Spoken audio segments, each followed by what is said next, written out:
company called TAI Incorporated. We're a consulting firm. We work with senior executives in mid-sized corporations, roughly between 5,000 and 20,000 employees.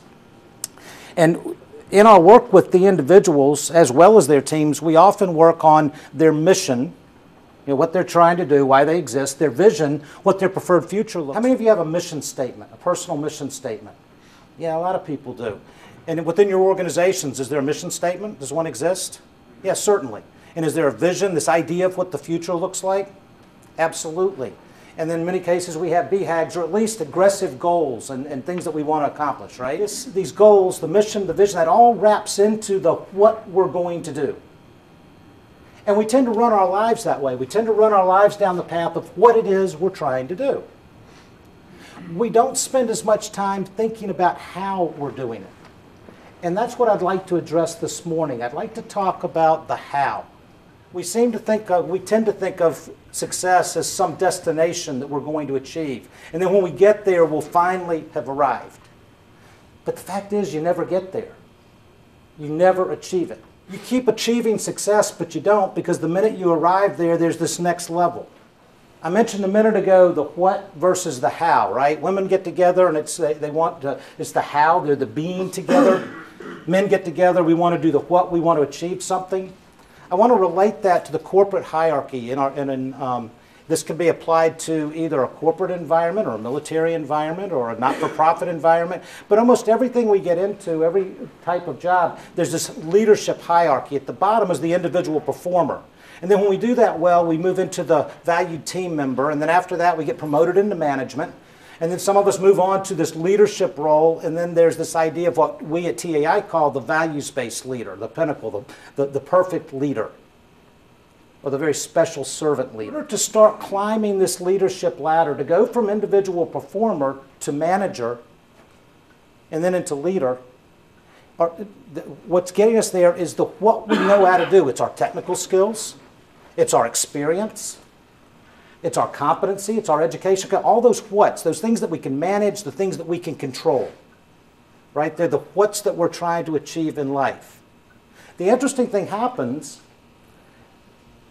that in order to be successful in the leadership ranks, there's a whole different set of skills.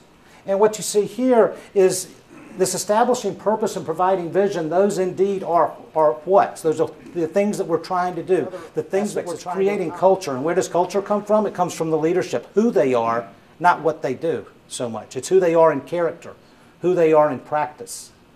It's all about developing relationships. It's about being together, building trust through trusting and mutually supportive relationships. It's about fostering collaboration, and again, that building trust aspect. The point is that after you get out of the management ranks and move into leadership, the things that make you successful, and by the way, I'm talking about leaders in the home, leaders in the church, leaders in the community, as well as leaders in organizations.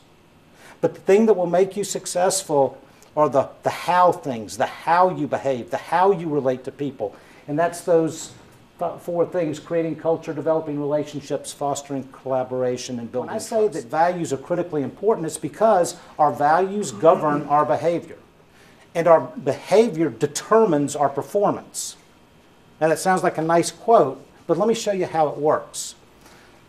We talk about values within TAI. Those of you that read The Imperfect Leader, you saw that there were 7 values espoused. And whether they were the right ones or the wrong ones, I won't debate. But what I'll say is that we all need to have a set of values by which we live our lives. It's kind of the rules to live by.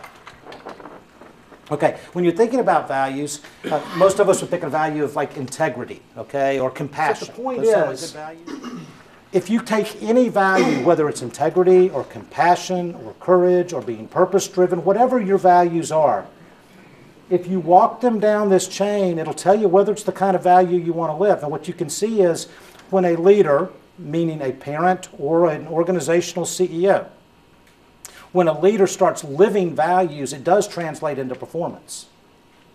And other people will emulate it, and other people will adapt it, and it becomes the culture. And culture is just simply the way we do things around here. Not what we're trying to accomplish, but how we live life and how we're trying to accomplish it. And pride, embraced properly, can be an okay thing. But I'm going to tell you, it's one of those things that can lure you in a wrong direction we start being so proud of ourselves, we aren't proud of other people. We're not proud of what's going on around us. We're not in tune with everybody around us. We're not focused on the how. We're focused on the what I have accomplished, how I should be proud of myself. And I'm telling you, the road to success is not through the what, it's through the how. My approach is going to be to tell you that it has nothing to do with what success you achieve in running an organization. It's all about how successful you make everybody around you. How successful can you make your boss? How successful can you make your direct reports? And here's the secret, guys, what we don't really understand, it's really how successful we make our peers. Because when you get to the senior level, it's what your peers that are saying about you that filters up that really causes what the top people think about. Is that we need to learn to listen with respect. We work with leaders around the world, literally, at very senior levels. Number one issue, guys, is they don't listen. I hear the words, I can repeat the words, but I'm not being empathetic to learn how you feel about this and what you really believe about this. I've really got to work on that, and I bet one or two of you might need to work on that as well. We need to understand that we need to serve at any cost and at all times. We need to understand it's our job to raise people up, make sure everybody around us is successful. You know, it's an interesting thing. The rising tide floats all ships. If we raise everyone else up without focusing on ourselves, we'll rise up too. And the interesting thing, everybody that's good is going to want to work with you. Everything we do at TAI, we leave this motto with people. Humility precedes glory. Ante gloriam humilitas. It actually came to us as we considered the book of Proverbs. This is written almost verbatim in two different scriptures, and then there's another one, another proverb that says, the man that has humility and fears God gains wealth and honor. It's a very practical thing. If you have the humility to serve others and put others first, you get more out of it. The secret is, you've really got to invest in them for their sake, for their benefit, in order to benefit yourself. So this humility concept's really big, and I would